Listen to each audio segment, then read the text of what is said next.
பரிசுத்த நாமம் மகிமை பெறுவதாக. ஆண்டவராகிய இயேசு கிறிஸ்துவின் நாமத்தினாலே உங்கள் ஒவ்வொருவரையும் மனதார வாழ்த்தி ஆசீர்வதிக்கிறேன். ஒரு ஆமேன் தான் சொல்லுங்களேன். பெரிய வயதில் முதிர்ந்த ஊழியக்காரனோ வயதில் குறைந்த ஒரு ஊழியக்காரியோ தேவனுடைய சமூகத்தில் வந்து நிற்கிறதுங்கிறது சாதாரண காரியம் இல்லை. அது தேவனால் அபிஷேகிக்கப்பட வேண்டும். பரிசுத்த பீடத்துக்கு வர்றதே பெரிய காரியம் கிடையாது. யார் வேணாலும் வந்துடலாம் நினைக்க முடியாது. வரக்கூடியவங்க மட்டும்தான் வர முடியும். அல்லேலூயா. இன்றைக்கி எல்லாம் வர்றாங்க, நிறைய பேர் வராங்க, அதெல்லாம் வேறு. ஆனால் அழைக்கப்பட்டோர் அநேகர், தெரிந்து கொள்ளப்பட்டோர் ஒரு சிலர். அல்லேலூயா. ஆகவே ஒரு தேவ மனுஷன் வந்து தேவ சமூகத்தில் நிற்கும்போது 10 வயசு மகனாக இருக்கட்டும், தம்பியாக இருக்கட்டும், தேவ மனுஷனாகட்டும், 10 வயசு தேவ மனுஷியாக இருக்கட்டும், 90 வயசு தேவ மனுஷனாக இருக்கட்டும், தேவ மனுஷியாக இருக்கட்டும், அவங்க பேசும் பொழுது அவங்க பேசுகிற வார்த்தை அவங்களுடையதல்ல, அது பரத்திலிருந்து கடந்து வருகிறது. இந்த தேவ மனுஷனை தான் தெரியுமே, யூடியூப்பில் பார்த்துருக்கணுமே, அங்கே பார்த்துருக்கணுமே, இங்கே பார்த்துருக்கணுமேன்னு நினச்சிக்கொண்டு இவரை பற்றி தான் நமக்கு தெரியுமே, இவர் இப்படிப்பட்டவர் தானே, அதெல்லாம் நமக்கு தேவையில்லை. அவர் எப்படிப்பட்டவராக கூட இருக்கட்டும், தேவ சமூகத்தில் தேவன் கொண்டு வந்திருக்கிறார் என்றால், இந்த பரிசுத்த பலிபீடத்தில் நிற்க வைக்கிறார் என்றால், அது தேவன் பேசுவதற்காக. அல்லேலூயா, அல்லேலூயா. அருமையான தேவச்சனமே, நான் வேறொரு சபைக்கு அழைக்கப்பட்டிருக்கிறேன். தூத்துக்குடி பகுதியிலே அடுத்து நான் 7:30 மணிக்கு அங்கே நான் இருக்க வேண்டும். கர்த்தருடைய பெரிதான கிருபை இன்றைக்கு இந்த வேளையில் அன்பு சம்பி மூலமாய் இந்த பகுதிக்கு காலையிலே ஒரு சாட்சியை சொல்லும்படி எங்கள் சபைக்கு வாங்கன்னு சொல்லி கேட்டாங்க. நான் பரவாயில்ல சொல்லுங்கள், கூப்பு வர்றேன் வந்து சொன்னேன். வந்தது சந்தோஷம். கர்த்தர் நாமம் மகிமைப்படுவதாக. அல்லேலூயா. ஒரே ஒரு வசனத்தை மட்டும் வாசியும் வார்த்தைக்கு கடந்து போக விரும்புகிறேன். ஏசியா 41 அதிகாரம் 8-9 வசனங்களை வாசிப்பீங்களானால், என் தாசனாகி இஸ்ரவேலரே, நான் தெரிந்து கொண்ட யாக்கோப்பே, என் சிநேகிதனான ஆபிரகாமின் சந்ததியே, நான் பூமியின் கடையாந்தரங்களிலிருந்து உன்னை எடுத்து அதன் எல்லைகளிலிருந்து அழைத்து வந்து, நீ என் தாசன், நான் உன்னை தெரிந்து கொண்டேன், நான் உன்னை வெறுத்து விடவில்லை என்று சொன்னேன். பயப்படாதே, நான் உன்னோடு இருக்கிறேன், திகையாதே, நான் உன் தேவன், நான் உன்னை பலப்படுத்தி உனக்கு சகாயம் பண்ணுவேன், நீ நீதியின் வலக்கரத்தில் உன்னை தாங்குவேன். கரங்களை தலைக்கு மேலே தட்டி அல்லேலூயா, அல்லேலூயா. பூமியின் கடையாந்தரங்களிலிருந்து நம்மளை அவர் தெரிந்து கொள்ளுகிறார். கடையாந்தரங்களிலிருந்து சாதாரண காரியம் இல்லை. ஒயிட் அண்ட் ஒயிட் உடுத்திக்கிட்டு வந்து மேலே நிற்கிறோம்னா நாங்கன்னா சும்மா சினிமாக்காரங்க கிடையாது. இது பல அர்ப்பணிப்பு, பல அடி, பல வெக்கம், பாடுபட்டு துடித்து சாகும்போது தருவாயில் சாக போகிற நிலையில் கிடக்கும் பொழுது எங்கள் அப்பா இயேசு நம்மளை தேடி வருகிறார். அல்லேலூயா. வேதம் சொல்லுகிறது எதுக்கு தேடி வருகிறார்? 1 பேதுரு 2:9 சொன்னால், அந்தகார இருளிலிருந்து ஆச்சரியமான ஒளிக்கு வரவழைத்த அவருடைய புண்ணியங்களை சுவிசேஷமாய் நாம் அவரை மகிமைப்படுத்துவதற்கும் அறிவிப்பதற்கும். தலைக்கு மேலே கைகளை தட்டி அல்லேலூயா. அந்தகார இருள், கடையாந்தரங்கள். எப்படிப்பட்ட வசனம் தெரியுமா? என் அன்பு தேவ பிள்ளை, பயப்படாதே, திகையாதே, நான் உன்னை பலப்படுத்துவேன், நான் உன்னை சகாயம் பண்ணுவேங்கிறாரு. இன்னைக்கு ஆண்டவருடைய பெரிதான கிருபை, ஆண்டவர் இன்றைக்கு இந்த இடத்துல என்னை நிற்க வச்சிருக்கிறது. ஆண்டவருடைய ஊழியத்தை செய்ய வைத்தது அவருடைய பெரிதான கிருபை. அவர் காலங்களையும் சமயங்களையும் மாற்றுகிறவர். எப்பேற்பட்ட மனுஷனையும் அவர் மாற்ற வல்லமை உள்ளவர். எப்பேற்பட்ட பாவியையும் அவர் நீதிமானாக மாற்றுவார். எப்பேற்பட்ட முட்டாளையும் அவர் அறிவாளியாய் மாற்றுவார். எப்பேற்பட்ட நாத்தமானவனையும் அவர் வாசம் உள்ளவனாக மாற்றுவார். எப்பேற்பட்ட பிச்சைக்காரனையும் அவர் ஐஸ்வர்யனாக மாற்றுவார். எப்பேற்பட்ட பைத்தியக்காரனையும் அவர் தமக்கு சொந்தமான ஊழியக்காரனாக, சுவிசேஷனாக கர்த்தர் தெரிந்து கொள்ளுகிறார். தலைக்கு மேல கைகளை தட்டி கருமையான தேவச்சனமே, 2004 ஆண்டு மே மாதம் 18ஆம் தேதி இரவு 8:15 தான் ஆண்டவரை சொந்த ரட்சகராக ஏற்றுக்கொண்டேன். 2004 மே 18 இரவு 8:15, 2004 மே 18 இரவு 8:15 நான் இயேசு கிறிஸ்துவை ஏற்றுக்கொள்ளவில்லை என்றால் 2004 டிசம்பர் 26ஆம் தேதி சுனாமியில் நானும் இலங்கை தேசத்தில் செத்து போயிருப்பேன். சுவிசேஷர்கள் வந்து சுவிசேஷம் சொல்லலை, பாஸ்டர்ஸ்கள் வந்து சுவிசேஷம் சொல்லலை, எந்த டிவி ஊழியம், எந்த ட்ராக்ஸ் ஊழியம், எந்த சபைக்கு எந்த ஊழியக்காரர் வந்து என்னை கூட்டிகிட்டு போகலை, யாருமே இயேசு கிறிஸ்து சொல்லலை. என்னை அறியாமல் தாயின் கருவிலே முன்குறித்தவர், என் எலும்புகள் உருவாகுவதற்கு முன்னவே 1979ஆம் ஆண்டு என் தாயின் கருவிலே நான் எலும்புகள் உருவாகும் முன்னவே என்னை பெயர் சொல்லி அழைத்தவர் என்னை தெரிந்து கொண்டார். அவர்தான் என்னை தெரிந்து கொண்டார். யாரும் மூலமாகவோ எந்த சத்தியத்தை சொல்லப்பட்டோ காதில் கேட்டோ நான் ரட்சிக்கப்படலை. கர்த்தரே அழைத்து கொண்டு போனார். ரட்சிக்கும்படியாக என்னை அவர் தான் கூட்டிகிட்டு போனார். என்னை அறியாமல் 2004ஆம் ஆண்டு மே மாதம் 18ஆம் தேதி வெட்டைகாலுக்கு இலங்கை தேசத்தில் நடந்த ஒரு பிரார்த்தனை பெருவிழாவில் என்னை அறியாமல் அந்த மைதானத்துக்கு கொண்டு போகப்பட்டேன். என்றனால் எனக்கு சுயநலவு கிடையாது. குளிச்சு பல வருஷம், முடிவெட்டி பல வருஷம், பல்லு திட்டி பல வருஷம், ட்ரெஸ்ஸு மாற்றி பல வருஷம், நாத்தம் பிடிச்சி மூத்திர நாத்தத்தோடு தெருவில் பல நாட்கள் படுத்து கண்டு bus stand, platform, railway station, கடற்கரையாய் படுத்து கிடந்த ஒன்றுக்கும் பிரயோஜனமில்லை அந்த நாத்தமானவனை, ஒன்றுக்கும் பிரயோஜனமான இந்த மூத்திர நாத்தத்தில் கிடந்தவனை, கைகளிலே வெட்டு காயங்கள், வயிற்றிலே வெட்டு காயங்கள், கால்களிலே பயங்கரமான புண்ணுகள், அழுகி போய் கிடந்த சூழ்நிலையிலே 2004 மே 18 வெட்டைகாலுக்கு அந்த மைதானத்துக்குள்ளே கொண்டு போகப்பட்டு கர்த்தர் என்னை தெரிந்து கொண்டார். எனக்கு சுயநலவை கர்த்தர் கொடுத்தார். அவருடைய பிள்ளையாக என்னை தெரிந்து கொண்டார். அவருடைய கிருபையாய் என்னை தெரிந்து கொண்டார். கத்தோலிக்க திருச்சபையிலே பயங்கர வைராக்கியமான குடும்பத்தில் வாழ்ந்து கொண்டிருக்கிறோம். என்னுடைய குடும்பத்தில் அநேக ஃபாதர்கள், அநேக கன்னிஸ்திரிகள் இருக்கிறாங்க. பயங்கர வைராக்கியம். சண்டே ஆராதனைக்கு போனோம்னா பின்னாடி வெளியே நின்று ஃபாதர் இவர் வழியாக இவரோடு இவரில் எல்லாம் இல்லை என் அன்பு தேவனாகிய கர்த்தாவே இருந்த அப்பத்தையும் ரசத்தையும் தூக்கும் பொழுது தான் வெளியே இருப்போம். அது வரைக்கும் வெளியே தான் பொறி சாப்பிட்டுட்டு உட்காந்துருப்போம். அதுக்கு பிறகு வெளியே ஓடி வந்து உள்ள இதே தேவனின் சரிகிரம்னு சொல்லும்போது 1 அடிக்கு நாக்க நீட்டி எல்லா அநியாயம், எல்லா அட்டூழியம், எல்லா பொய் பித்தலாட்டத்தை பேசிட்டு 1 அடிக்கு நாக்க நீட்டி நன்மையை வாங்கிட்டு போயிடுவான். பிரயோஜனம் இல்லாத ஒரு கிறிஸ்தவ வாழ்க்கை, சத்தியம் தெரியாத ஒரு கிறிஸ்தவ வாழ்க்கை, ரகசியம் தெரியாத இயேசு கிறிஸ்துவை தெரியாத ஒரு கிறிஸ்தவ வாழ்க்கை வாழ்ந்து கொண்டிருந்த வேளையில் கர்த்தருடைய பெரிதான கிருபை 2004 கர்த்தரை ஏற்றுக்கொண்டேன். நல்ல சத்தியத்தை அறிந்திருந்தால் நான் பைத்தியக்காரனாக, மனநிலை பாதிக்கப்பட்டவனாக தெருக்களிலே கடந்திருக்க மாட்டேன். பயங்கரமான போதைக்கு அடிமையாகி குடும்பத்தில் பயங்கர கஷ்டம், சாப்பாட்டுக்கு வழி இல்லை, ஒருவேளை சோறுக்கு கஷ்டப்படுவோம். இப்படிப்பட்ட சூழ்நிலை அங்கங்கே ஓடி பிஸ்னஸுகளில் இறங்கி நல்ல வியாபாரிகளோடு சேராமல் கெட்ட வியாபாரிகளோடு சேர்ந்து நல்லா சம்பாதிக்கும் அதிகமான பணத்தை, பணம் பயங்கரமானது, பணம் பாதாளத்து வரைக்கும் கொண்டு போகும். உலகத்தில் சகல காரியத்திலையும் நம்மளை பள்ளத்தில் தள்ளும். பிரயோஜனம் இல்லாத பணம் ஆசை அவ்வளோ ஆபத்து. பைபிள் சொல்லுது பணம் பயங்கர பண ஆசை எங்கே கொண்டு போய் விடுன்னு உங்களுக்கு தெரியாது. பணம் பணம் பணம் பணம் பணம்னு எங்கேயோ ஒரு இடத்துல போய் முட்டி மோத தான் போகிறோம். ஆனால் பணத்தை விட கிருபை கிருபை கிருபை கிருபைன்னு கேட்டோம்னா உலகத்தையே சாதித்து உயர்ந்துடலாம். அல்லேலூயா, அல்லேலூயா. எனக்கு அருமையான தேவச்சனமே, போதை வஸ்துகளுக்கும் பயங்கரமான மது போதைகளுக்கும் இன்ஜெக்ஷன்களுக்கும் அடிமையாக்கப்பட்டு இதன் நிமித்தம் பைத்தியமாக்கப்பட்டு சில சாட்சிகள் எனக்கு சொல்ல மாட்டேன். நான் சொல்லுவேன், நீங்கள் இந்த ஆன்லைன் இல்லைன்னா சொல்லுவேன், அதனால் எனக்கு சொல்ல முடியாது. இது அரசாங்கத்தோட பயங்கரப்பட்ட இலங்கை தேசத்தோட இந்தியா தேசத்தோட ஒத்து போகிற காரியங்கள். இது நான் ஆன்லைன் இல்லாத இடத்துல மட்டும்தான் பேசுகிறேன். சொல்லிட்டேன் பாஸ்டர்ட்ட. சில நேரம் போகிற இடத்துல ஆன்லைன் போடவே வேணான்ற இந்த ஆன்லைன்னால பெரிய தொல்லையாக இருக்குது. சில நேரங்களில் சில சபைகளில் ஆப்ரேஷன் தியேட்டர் எங்கே பண்ணணும்னா ஆப்ரேஷன் தியேட்டருக்குள்ளே தான் பண்ணணும். வெளியே கொண்டு போய் ஆப்ரேஷன் பண்ணோம்னா அவ்வளவுதான், கிருமியெல்லாம் தாக்கி எல்லாம் போயிடும். எங்கே ஆப்ரேஷன் பண்ணணும்? ஆப்ரேஷன் தியேட்டருக்குள்ளே. அதனால தான் சபைகளுக்குள்ளே சொல்ல வேண்டியதை, சபைகளுக்குள்ளே பேச வேண்டியதை, மக்களுக்கு விழிப்புறுத்த வேண்டியதை. அவர் பெரிய பிரசங்கி. இவ்வளோ ஆத்துமாக்கள் வந்து நிற்கிறீங்கன்னா அவருடைய திறமையில் இல்லை, அவருக்குள் இருக்கிற அபிஷேகம். அல்லேலூயா. ஆத்துமா சும்மா வர முடியாது சபைக்குள்ளே, சும்மாலாம் ஓடி வர முடியும். ஐஏஎஸ் அதிகாரி, சூப்பரிண்டென்டென்ட் போலீஸ் தான் அவர் இவரெல்லாம் உள்ள கலெக்டர் வரைக்கும் உள்ள வரனா அது சாதாரண காரியம் இல்லை. அது என்னுடைய திறமை அப்படின்னு சொல்ல முடியாது. அது அவருக்குள் இருக்கிற அபிஷேகம் உள்ள கொண்டு வருது. அதனால் அவர் பிரசங்கிக்க கூடியவர் தான். ஆனால் நாங்கள் உள்ள வரும்போது சில காரியங்களை சொல்ல வேண்டியது இருக்குது, சொல்ல முடியாத காரியங்கள் உண்டு, அதை சொல்லணும். ஆக தான் நான் சில நேரம் ஆன்லைன் விரும்புறதில்லை போகிற இடங்களில்.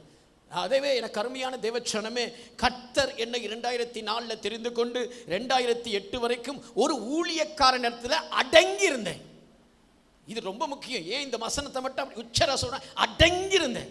என்னைக்கு ஒரு ஊழியக்காரன்ட்ட அடங்குறோமோ, ஊழியக்காரிக்கிட்ட அடங்குறோமோ, அதுக்கு சொல்லி எல்லா டிவியில் பேசுகிற ஊழியக்காரர், எல்லா சுவிசேஷகர், ஸ்ரீலங்காவில் வந்து அந்த பாஸ்டர் லாரன்ஸு சுவிசேஷ பிரசங்கிக்க வந்திருக்க சுவிசேஷகர், அவர்கிட்ட அடங்குறதுல உனக்கு கொடுக்கப்பட்ட ஆவிக்குரிய தகப்பனுக்கு, உன் ஆவிக்குரிய தாய்க்கு நீ என்னைக்கு அடங்குறியோ அன்னைக்கு இந்த உலகத்தில் தூத்துக்குடியில் நீ சாதிக்க பிறந்துட்டாய்.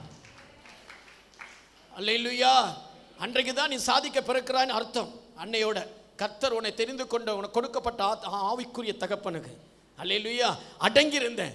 அவர் மூலமாகவே அபிஷேகிக்கப்பட்டு நீங்கள் சுவிசேஷகராய் வெளியே போங்கன்னு அனுப்பி வச்சார். ஆண்டோட கிருபையினால் 2008 முழு நேர ஊழியத்துக்கு வந்து 2008 பிப்ரவரி 20 ஊழியம் ஆரம்பித்து இந்தியா தேசம் அநேக தேசங்களுக்கு கர்த்தர் கொண்டு போய் இன்னைக்கு அற்புதமாக எங்களை நடத்தி வருகிறார். எனக்கு ஒரு நல்ல மனைவியை கர்த்தர் கொடுத்தார், நல்ல பிள்ளைகளை கர்த்தர் கொடுத்தார், நல்ல அநேகருக்கு தாங்கும்படி கர்த்தர் எனக்கு கிருபை பாராட்டியிருக்கிறார். அது மாத்திரமல்ல, இன்னைக்கு வரைக்கும் கர்த்தர் அவருடைய சுத்த கிருபையினாலே என்னை நடத்தி வருகிறார். எல்லாருமே ஞாயிற்றுக்கிழமை சர்ச்சில் நல்லா அப்படியே ஏஞ்சல் எஸ்தர் மாதிரி தான் உட்காந்துருப்பாங்க. ஆனால் திங்கக்கிழமையிலேருந்து சனிக்கிழமை வரைக்கும் சீரியல் பைத்தியக்காரியாக மாறிடுவாங்க. பைபிள் பைத்தியக்காரிகள்லாம் கிடையாது. ஐயா சொன்ன மாதிரி செல்ஃபோனுக்கு பைத்தியம் மாதிரி பைபிளுக்கு பைத்தியம் கிடையாது. செல்ஃபோனுக்கு பைத்தியமும் சீரியலுக்கும் பைத்தியமும். அந்த சீரியல் என்ன போடுவான்னா தொடரும்னு போட்டுருவான். அப்புறம் அடுத்த தடவை என்ன பண்ணுவாங்க, அடுத்த நாள் 7 மணிக்கோ 8 மணிக்கோ 9 மணிக்கோ 10 மணிக்கோ அதுக்காகவே வந்து உட்காந்து காத்துக்கிட்டு இருப்பாங்க. ஏன்னா நேற்று தொடருன்னு போட்டானே, என்ன ஆச்சோ ஏதாச்சோ. அதே மாதிரி கர்த்தர் சித்தமானால் முழுமையாக வந்து என்னுடைய சாட்சியை உங்களுக்கு சொல்ல காத்திருக்கிறேன். தயவு கூர்ந்து கர்த்தர் உங்களை இந்த இடத்தில் இன்னைக்கு உயிரோடு வைத்திருக்கிறதுக்கு காரணம், நீங்கள் அந்தகார இருளிலிருந்து ஆச்சரியமானவர்களுக்கு வளைத்த புண்ணியங்களை அறிவிக்கும்படி தான் கர்த்தர் உங்களை தெரிந்திருக்கிறார். சபைக்கு சுவிசேஷகர்களாய் மாறுங்க. தூத்துக்குடி பட்டணத்தில் ஒரு பெரிய சபையை உருவாக்குவதற்கு அந்த ஊழியக்காரர்களும் உடன் ஊழியர்களும் அல்ல, நீங்கள் தான் இந்த சபையின் சுவிசேஷகர்கள். நீங்கள் தான் இந்த சபையை கட்டி எழுப்ப பிறந்தவர்கள். நீங்கள் தான் இந்த சபைக்காக சேவை செய்ய வேண்டும். சபைக்காக காத்திருங்க. கர்த்தர் வரும் நாட்களில் உங்களை பெரிய காரியங்களை செய்து ஆசீர்வதிப்பாராக. God bless you.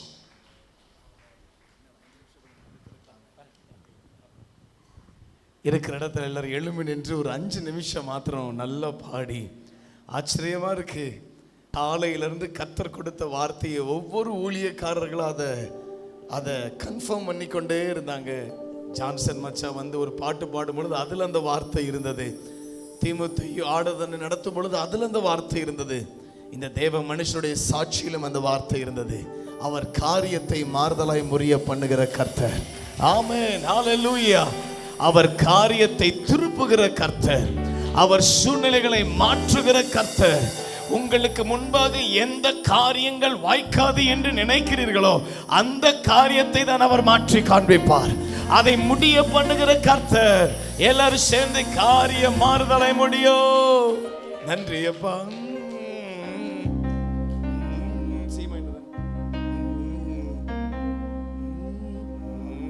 காரியம் மாறுதலாய் முடியும். நம் கர்த்தரின் கரம் அதை செய்யும். காரியம் மாறுதலாய் முடியும். கர்த்தரின் கரம் அதை செய்யும். நம் தேசத்தின் சிறையிருப்பை மாற்றிடும் காலம் இதுவே. நம் தேசத்தின் சிறையிருப்பை மாற்றிடும் காலம் இதுவே.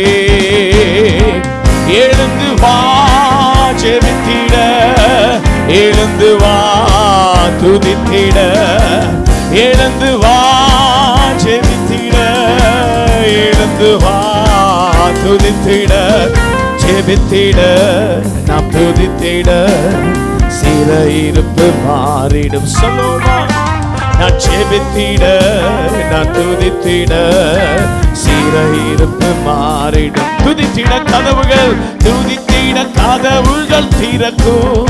தூத சேனை இங்கு வந்திறங்கும். துதித்திட கதவுகள் திறக்கும். தூத சேனை வந்திறங்கும். கட்டுகள் யாவும் மறந்திடும். கதவுகள் எல்லாம் திறந்து கட்டுகள் யாவும் மப்ரோஷா தயாரா லிகபனஷியதரே. எழுந்து வா ஜெபித்திட, எழுந்து வா துதித்திட, எழும்புவே ஜெபித்திட, எழும்புவே துதித்திட, ஜெபித்திட நான் துதித்திட சிறையிருப்புமா. நீங்க சொல்ல முடியுமா? நான் செபிக்க செபிக்க, நான் துதிக்க துதிக்க எல்லா சிறையிருப்பும் மாறிடும். நான் செபித்திட துதித்திட சில சிறைச்சாலை கதவுகள் என்னுடைய துதியினால் உடைய வேண்டும் என்று கர்த்தர் தீர்மானித்ததுனால இன்னைக்கு என் வாய்களை திறந்திருக்கிறார். சில கட்டுகள் என்னுடைய ஜெபத்துல உடைய வேண்டும் என்பதற்காக என்னை அவர் முன்குறித்து அழைத்து வந்திருக்கிறார் என்று நம்புகிறவர்கள் சொல்லுங்க, நான் எழும்புவேன், நான் ஜெபிப்பேன், என் நிமித்தம் சில சிறையிருப்பு கதவுகள் உடையட்டும். எழும்புவேன், ஜெபிப்பேன், எழும்புவேன், துதிப்பேன், எழும்புவேன், ஜெபித்திட, எழும்புவேன், துதித்திட, நான் ஜெபித்திட, நான் துதித்திட, சிறையிருப்புமா இயேசுவே, ஜெபித்திட, துதித்திட, சிறையிருப்பு. சத்துருவின் கோட்டைகள் தகர்ந்திடும், சாத்தானின் ராஜ்யம் அழிந்திடும். சத்துருவின் கோட்டைகள் தகர்ந்திடும், சாத்தானின் ராஜ்யம் அழிந்திடும். தேவனின் ராஜ்யம் வளர்ந்திட, தேவ சபைகள் பெருகிடும். தேவனின் ராஜ்யம், தேவ சபைகள். எழும்புவேன், ஜெபித்திட, எழும்புவேன், நான் துதித்திட, எழும்புவேன், எழும்புவேன், எழும்புவேன், எழும்புவேன், ஜெபித்திட. ஒரு 2 நிமிஷம் ஆவில நிரம்பி கமான். உங்கள் நிமித்தம் சில காரியம் மாறுதலாய் எல்லாம் மாறட்டும் இயேசுவின் நாமத்தில். எழும்புவேன், ஜெபித்திட, எழும்புவேன், நான் துதித்திட, எழும்புவேன், ஜெபித்திட, எழும்புவேன், துதித்திட, நான் எழும்புவேன், ஜெபிப்பேன், சிறையிருப்பு மாறிடும். நான் ஜெபித்திட, துதித்திட, சிறையிருப்பு மாறிடும். நல்ல கரங்களை தட்டி ஆண்டவருக்கு நன்றி சொல்லுவோமா? ஆமென், ஹல்லேலூயா. எத்தனை பேர் நம்புறீங்க என்னுடைய காரியத்தை அவர் மாற்றிடுவார்? ஆமென். விசுவாசிக்கிறவங்க உட்கார்ந்து கொள்ளுங்க, பார்க்கலாம். கர்த்தர் நல்லவர். வேகமாக இன்னும் ஒரு 3/4 மணி நேரம் இருக்கிறது. ஆண்டவர் என் உள்ளத்தில் வைத்த ஒரு வார்த்தை, நேற்று இரவு நேரத்தில் இதை தியானிக்கும்படி கர்த்தர் கிருபை செய்தார். எல்லாருக்கும் தெரிந்த வசனம், எஸ்தரின் சரித்திர புஸ்தகம் 9வது அதிகாரம் 1வது வசனம்.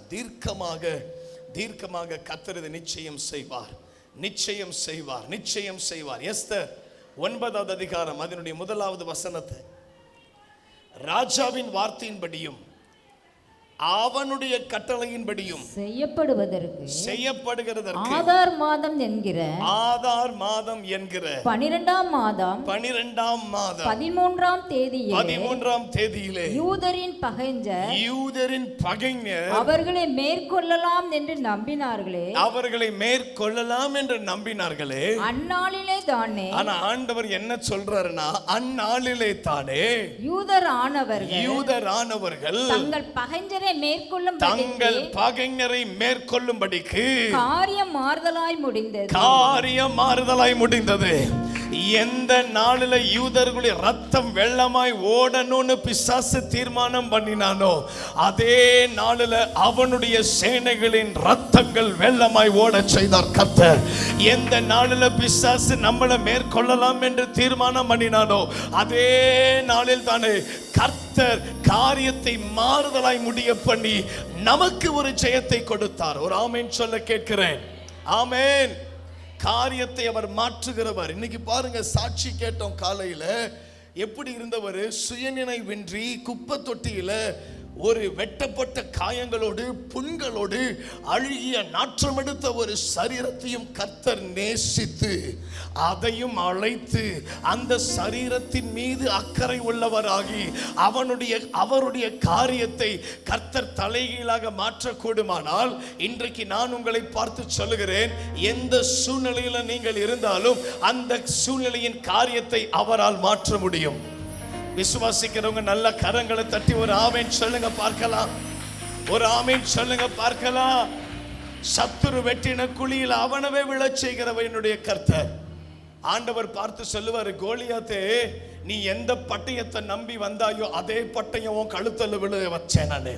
ஆமானை பார்த்து கர்த்தர் சொல்வார், ஏ ஆமானே, நீ என் பிள்ளைக்காக எந்த தூக்கு மரத்தை செஞ்சியோ அதே தூக்கு மரத்தை நீ அனுபவிக்கும்படி நான் செய்தேன். இன்றைக்கு நான் உங்களை பார்த்து தீர்க்க தரிசனமாய் தெளிவாய் சொல்லுகிறேன், எந்த காரியத்தை பிசாசு உங்களுக்கு முன்பாக செய்து வைத்திருந்தானோ அதை நாம் அனுபவிப்பதற்காக அல்ல, அவன் அனுபவிப்பதற்காக அவன் கைகள் மூலமாகவே கர்த்தர் அதை செய்வார். ஏன் தெரியுமா அப்படி செய்ய வைக்கிறாரு? ஏன்னா அவன் செய்யும் பொழுதுதான் அப்படி வெறுப்போட கோபத்தோட ரசிச்சு ரசிச்சு ஒரு குறைவில்லாம ஒரு தவறு இல்லாம அந்த ஆயுதத்தை அவன் செய்வான். நான் சொல்றது உண்மைதானே? ஏன்னா ஆமான் செஞ்சதுனாலதான் அந்த தூக்கு மரத்தினுடைய உயரம் 50 அடி முழம்னு போட்டு இருக்குது. இன்னைக்கு காலையில பார்த்தா 75 அடி உயரம், 25 மீட்டர் உயரம். நீங்க யோசிச்சு பாருங்களேன், 25 மீட்டர் உயரம்னா ஏன் அதை அவன் செஞ்சான்னா, ஊர் எல்லாரும் மொர்தெக்காயினுடைய மரணத்தை பார்க்க வேண்டும். ஒரு பெரிய டவர்ல ஒரு சரீரம் தொங்குச்சுன்னா மொத்த தேசமும் பார்க்குமா பார்க்காதா? அவனுடைய கோபம், அவனுக்குள்ள இருந்த எரிச்சல் என்ன, இந்த மொர்தெக்காயை அந்த தூக்கு மரத்துல போடும் பொழுது முழு தேசமும் அந்த சூசான் நகரம் முழுவதும் அவனை பார்க்க வேண்டும், அதை பார்த்து நான் சந்தோஷப்பட வேண்டும் என்று அப்படி பார்த்து பார்த்து அழகா செதுக்கி அதை ஒரு பிசர் இல்லாம பிசாசே செஞ்சா. மற்றவன் செஞ்சிருந்தா கூட அவ்வளோ பர்ஃபெக்டா செஞ்சிருக்க முடியாதுங்க. ஏன்னா உங்களுடைய எதிரியை கவுப்பதற்கு யாரை தான் பயன்படுத்துவார்னா, உங்க எதிரியை தான் பயன்படுத்துகிற கர்த்தர். அப்படிதாங்க காரியத்தை மாறுதலாய் முடிய பண்ணுவார். ஒரு ஆமீன் சொல்ல கேட்கிறேன். ஹல்லேலூயா. யாத்திராகமம் 1வது அதிகாரம் 12வது வசனத்துல, ஆனாலும் அவர்களை எவ்வளவு ஒடுக்கினார்களோ அவ்வளவை அவர்கள் படு. இன்னைக்கு காலையில கிளம்பும் பொழுது எனக்கு ஒரு வார்த்தையை ஆவியானவர் உணர்த்தினார். எல்லாவற்றையும் மாற்றுகிறவர் இல்ல, வியாதியை மாற்றுகிறவர், மரண படுக்கையை மாற்றுகிறவர், சூழ்நிலைகளை மாற்றுகிறவர், தண்ணீரை ரசமாக மாற்றுகிறவர், எல்லாவற்றையும் வெறுமையான கூடையை நிரப்பி அதை மாற்றுகிறவர், துக்கமான குடும்பத்தை சந்தோஷமாய் மாற்றுகிறவர். எந்த இடத்துல ஒடுங்கின ஆவின்னு ஒரு குடும்பத்தில் இருக்குதோ அங்கெல்லாம் துதியின் ஆடையை கொடுத்து மாற்றுகிறவர். எந்த இடத்துல சாம்பல் இருக்குதோ அந்த இடத்துல சிங்காரத்தை கொடுத்து மாற்றுகிறவர். எந்த இடத்துல துயரம் இருக்குதோ அந்த இடத்துல ஆனந்த களிப்பை கொடுத்து மாற்றுகிறவர்னு நான் எனக்குள்ளேயே பிரசங்கம் பண்ணும் பொழுது ஆவியான ஒரு வார்த்தையை கொடுக்கிறார். All dislocate will be relocated. அப்போ நான் ஆவியில பலப்பட்டு ஒரு காரியத்தை உணர்ந்தேன்.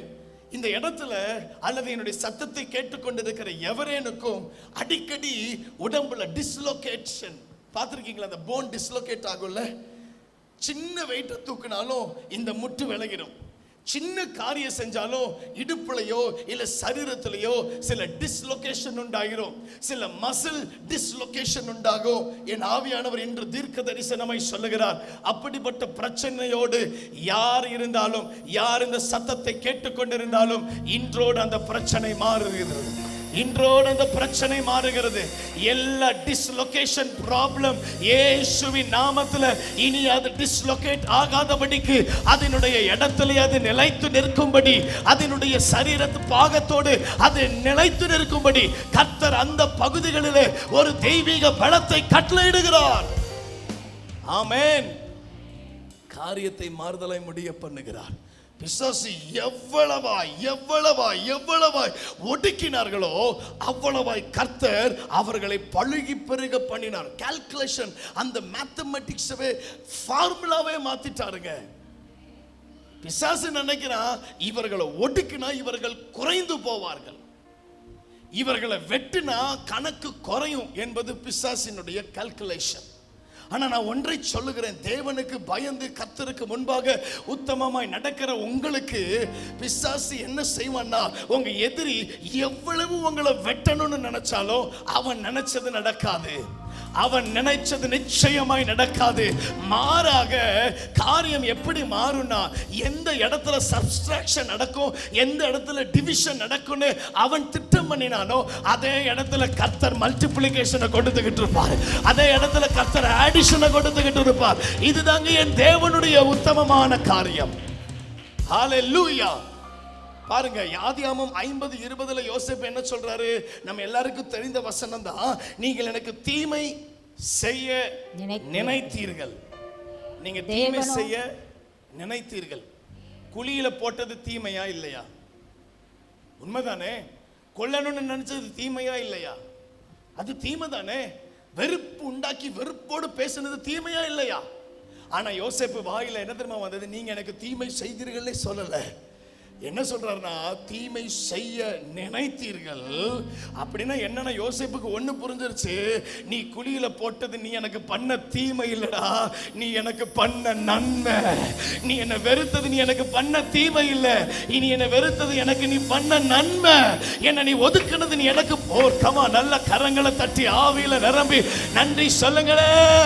உங்களை சிலர் வெறுத்தது உங்களுக்கு பண்ணின தீமை அல்ல, கர்த்தர் நன்மை செய்து இருக்கிறார். ஹல்லேலூயா. யோசேப்புக்கு ஒரு வெளிப்பாடு வந்துருச்சு. நான் இன்னைக்கு அதிபதியா நின்று இந்த சிங்காசனத்திற்கு முன்பாக நின்று உங்களை பார்த்து பேசுறேன் அப்படின்னா அதற்கு காரணம், நீங்கள் எனக்கு தீமை செய்யல, தீமை செய்ய நினைச்சீங்க. ஆனால் தேவனோ இப்பொழுது நிறைவேறுகிறபடி அந்த தீமைகளை எனக்கு நன்மையாய் மாற பண்ணினார்.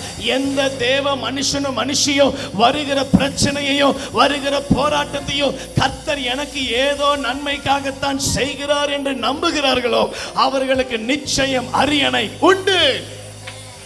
ஆமென். சங்கீதம் 7ஆம் அதிகாரத்துல சங்கீதக்காரன் பாடுகிறார் 15-16 வசனத்துல, குழியை வெட்டி அதை ஆழமாக்கினான், தான் வெட்டின குழியில் தானே. இந்த வசனத்தை நேற்று இரவு வாசிக்கும் பொழுது எனக்கு ஒரு யோசனை வந்துச்சு.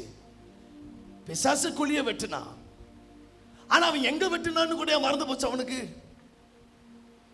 இங்க கொஞ்சம் யோசிச்சு பாருங்களேன். ஏன் குழியை வெட்டினா? நான் விழணும்னு குழியை வெட்டினா. ஏன் குழியை வெட்டினா? பிரதர், உங்க குடும்பம் உருப்படக்கூடாதுன்னு குழியை வெட்டினா. பிரதர் சிஸ்டர், உங்க குடும்பம் நல்லா இருக்க கூடாது, நீங்க அழுது கொண்டே இருக்கணும்னு அவன் குழியை வெட்டினா. நான் ஒன்னு கேட்கிறேன், எங்க குழியை வெட்டினான்னு கூட அவனுக்கு தெரியாது.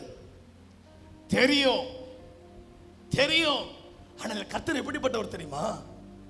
நான் போற வழியில அவன் குழியை வெட்டினா, ஆண்டவர் ஏன் வழியை மாத்தி அவன் வெட்டாத குழியில அவன் நடக்க ஆண்டவர் அவனுக்கு வழியை மாத்தி எந்த வழியில போனா தப்பிப்பேன் நினைச்சானோ அந்த வழியில அவனுடைய குழியை தூக்கி பிளேஸ் பண்ணி வச்சு நீங்க விழ வேண்டிய குழியில அவனை விழ வைக்கிறாரு. பாத்தீங்களா? இப்படி அங்க ஆண்டவருக்கு நன்றி சொல்லுவீங்க. ஒரு ஆமீன் சொல்லுங்க பார்க்கலாம். எனக்கு அவ்வளவு ஆச்சரியம். யோசிச்சு பார்க்கிறேன், ஆண்டவரே அவன் வெட்டின குழி அவனுக்கு தெரியாமையா போயிருக்கும். அது தெரியும் இல்ல, அவனுக்கு நல்லா தெரியும். இத்தனாவது தெருவுல, இத்தனாவது வழியில, இத்தனாவது நாளுல இவன் இந்த குழியை வெட்டி இருக்கிறான் அவனுக்கு நல்லா தெரியும். ஆனால் அவன் அந்த வழியில நடந்த பொழுது, வேற ஒரு வழியில அவன் நடந்த பொழுது, நான் உனக்காக அவன் நியமித்த வழி அவனுக்கே கொடுத்துட்டேன். ஆமென். அவன் விழுந்துட்டு நினைச்சிருப்பானா, நான் இந்த இடத்துல குழியை வெட்டலையே. ஆண்டவர் சொல்லார், டேய் அது நீ வெட்டின குழியிலடா, அது உனக்காக நான் வெட்டின குழி. நான் ஒன்று சொல்றேன், நல்லா கவனிச்சுக்கோங்க. உங்களுக்கு பிசாசு எங்க குழி வெட்டிக்கிட்டு இருக்கிறானோ அதே நேரத்தில் ஆண்டவர் அவனுக்கு ஒரு குழியை வெட்டிக்கிட்டு இருக்கிறாருங்க. ஆமென் சொல்லுங்க. நல்ல விசுவாசம் ஆமென் சொல்லுங்க. நம்புவதற்கு ஏது இல்லாத இருந்தும் ஆண்டவர் அதை செய்யத்தான் போகிறார். 16வது வசனம், அவன் தீவினை அவன் சிரசின் மேல் திரும்பும், அவன் கொடுமை அவன் உச்சம் தலையின் மேல் இறங்கும். ஆண்டவர் அப்படியே டர்ன் பண்ணி வச்சிடறார். தானியேல் 6ஆம் அதிகாரம் 24வது வசனத்துல, தானியேலின் மேல் குற்றம் சாட்டின மனுஷரையோ வென்றால் ராஜா கொண்டு வர சொன்னான். அவர்களையும் அவர்கள் குமாரரையும் அவர்கள் மனைவிகளையும் சிங்கங்களின் கெபியிலே போட்டார்கள். அவர்கள் கெபியின் அடிகளை சேரும் முன்னே சிங்கங்கள் அவர்கள் மேல் பாய்ந்து அவர்கள் எலும்புகளை எல்லாம் நொறுக்கி போட்டது. ஏற்கனவே இதை குறித்து நம்ம சொல்லியிருக்கிறோம். ஏன் சிங்கங்கள் தானியேலை கடிக்கல, ஆனா ஏன் இவர்களை மாத்திரம் கொதறிச்சு? ஏன்னா தானியேல் மேல சிங்கங்கள் மாமிசத்தை ஸ்மெல் பண்ண முடியல. சிங்கங்கள் தானியேலின் மேல எதை ஸ்மெல் பண்ண முடியல? மாம்சத்தை. It cannot smell the flesh in the Daniel. Yeah, because Daniel was full of Holy Spirit. தானியேல் எப்பொழுதும் ஆவி உள்ளவனாய் கர்த்தருடைய அபிஷேகத்துல நிரம்பினதுனால பிசாசுக்கு உங்க மாம்சம் தெரியாது. நான் நல்லா சொல்றேன், நீங்க ஆவியில வளர வளர வளர வளர உங்கள் சரீரம் பிசாசுடைய கண்களுக்கு தெரியாது. என்னைக்கு அவனுக்கு உங்க சரீரம் தெரியுதோ அந்த பகுதியில கரெக்டா அம்புகளை எய்ய பார்ப்பான். ஏன்னா சரீரத்துல எய்தாதான் வலிக்கும். நம்ம ஆவியில காணப்பட்டோம்னா நீ எவ்வளவு அம்பு எஞ்சிதாலோ அது இந்த வழியில போயிட்டு அந்த வழியில ஓடிடுமையா, அது என்னை பாதிக்காது. இன்றைக்கு நான் தீர்க்க தரிசனமாய் உங்களை பார்த்து உற்சாகப்படுத்துகிறேன். மாமிசத்தை ஃபீட் பண்றதை நிப்பாட்டிருங்க. மாமிசத்தை பட்டினி போட்டு பழகுங்க. ஆவி தானாக புஷ்டி அடையும்.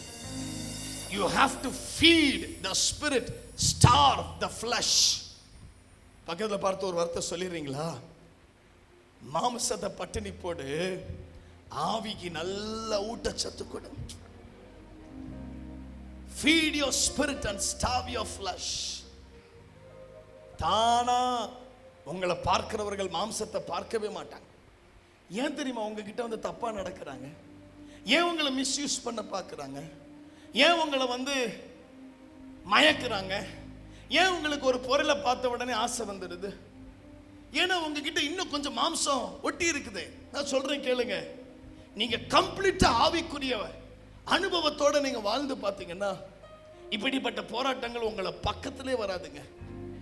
இது உண்மை, இது உண்மை. ஆமென்.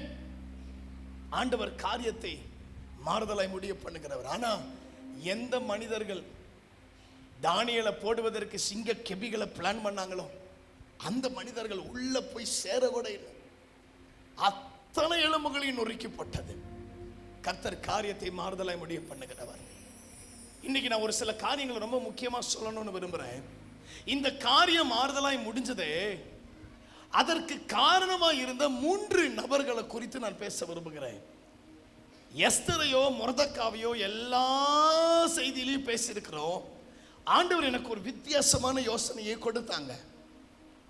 எப்பொழுதுமே நம்ம நினைக்கிறது என்னன்னா, ஃப்ரண்ட் லைனர் மாத்திரம்தான் எல்லா தரிசனத்திற்கும் பொறுப்பு, பின்னாடி இருக்கிறவங்க எல்லாம் பொறுப்பு இல்லைன்னு நினைக்கிறோம். நான் ஒரு படம் போடுறேன் பாருங்களேன். இந்த ரிலே என்ற ஒரு போட்டி இருக்கு. ரிலே தெரியுமா? தொடர் ஓட்டப்பான். எத்தனை பேர் இருப்பாங்க ரிலேல? 4 பேர் ஓடுவாங்கல்ல. அதுல முதல்ல ஓடுறவன் ஃபர்ஸ்டா போய் அந்த பேட்டனை கொடுத்த உடனே அந்த டீம் வெற்றி பெற்றுச்சுன்னு யாராச்சும் சொல்லுவாங்களா? இல்ல. ரெண்டாவது ஓடுறவன் ஃபர்ஸ்டா போய் பேட்டனை கொடுத்தா அந்த டீம் ஜெயிச்சிருச்சுன்னு யாராச்சும் சொல்லுவாங்களா? சொல்ல மாட்டாங்க. அதை போடலாம் நினைக்கிறேன். ஆனா முதலாவது ஓடுறவன் 3ஆவதா கொடுத்தோம், ரெண்டாவது ஓடுறவன் 2ஆவதா கொடுத்தோம், 3ஆவதா ஓடுறவன் கடைசியில கொடுத்தோம். இந்த கடைசிய 4ஆவதா ஓடுற அந்த விளையாட்டு வீரன் வேகமா ஓடி ஃபர்ஸ்ட்ல முடிச்சா எதை தான் எடுத்துக்குவாங்க தெரியுமா? இந்த கடைசியில ஓடினா பாத்தீங்களா, அவனுடைய ஃபினிஷிங் தான் அந்த டீமுடைய வெற்றியை நிர்ணயிக்கும். இன்னைக்கு நீங்க நினைக்கிறது என்னன்னா, ஃபர்ஸ்டா நிக்கிற பாஸ்டருக்கு பாஸ்டர் குடும்பத்திற்கும் தான் எல்லா பொறுப்பு, எல்லா தரிசனத்தின் பொறுப்பு, எல்லா ஊழியத்தின் பொறுப்பு, எல்லா குடும்பத்தின் பொறுப்பு, வீட்டை கூட்டுகிற பொறுப்பு, பெருக்கிற பொறுப்பு, சுத்தம் பண்ணுகிற பொறுப்பு. இல்ல நான் ஒன்று சொல்றேன், அவர்களை காட்டிலோ கர்த்தர் எதிர்பார்க்கிறது என்ன தெரியுமா? கடைசியா முடிக்கிறான் பாருங்க. கடைசி லைன்ல உட்கார்ந்து இருக்கிறீங்க பாருங்க, விசுவாச பிள்ளைகளாகிய நீங்கள் கடைசியில முடிப்பதற்காக காத்திருக்கிறீங்க பாருங்க. உங்களுடைய ஓட்டம் தான் மிக முக்கியமான ஓட்டம். இந்த சபையினுடைய எழுப்புதலுக்கு உங்களுடைய ஃபினிஷிங் தான் முக்கியம். இந்த சபையினுடைய பெருக்கத்திற்கு, இந்த சபையினுடைய ரிவார்டிற்கு உங்களுடைய ஃபினிஷிங் தாங்க முக்கியம். ஆமென். இன்னொரு இமேஜ் போடுங்களேன். டக் ஆஃப் வார் பார்த்துருக்கிறீங்களா? இந்த கயிறு இழுக்கும் போட்டி. அதுல இந்த பக்கத்தில் நிற்கிறவங்க, முதல்ல நிற்கிறவங்க மாத்திரம் இழுத்தா ஜெயிக்க முடியுமா? முடியாது. அந்த கயிறுல யாருடைய கையெல்லாம் பட்டிருக்குதோ அத்தனை பேரும் சேர்ந்து இழுத்தாதான் பலன் உண்டாகும். அந்த ஃபோர்ஸ் அதுல கிடைக்கும், ஜெயம் கிடைக்கும். ஒருத்தர் மிஸ் பண்ணாலும் அத்தனை பாரம் யார் மேலதான் வரும்? முதல்ல நிக்கிறான் பாருங்க. இந்த பாஸ்டர்ஸ் எல்லாம், சபையினுடைய போதகர்கள் எல்லாம் எப்பயுமே ஃப்ரண்ட்ல நிற்பாங்க. நீங்கெல்லாம் பின்னாடி நிக்கிறீங்க. என்னைக்காச்சும் ஒரு நாள் அவர் பார்த்துக்குவாருன்னு உங்க கையை விட்டீங்க, உங்க பாஸ்டர் பறந்து போய் அந்த டீம்ல விழுவார். ஒரே இழுதான். எப்படி பறப்பாங்க பார்த்துருக்கீங்களா? நாங்கள் விளையாண்டு இருக்கிறோம். ஒருத்தர் அந்த பிடியை விட்டுட்டாங்கன்னா அத்தனை டீமும் வெட்டப்படுகிற ஆட்டுக்குட்டியை போல பொத பொத பொத பொத பொத. இன்னைக்கு ஒரு காரியத்தை நான் சொல்லணும்னு விரும்புறேன்.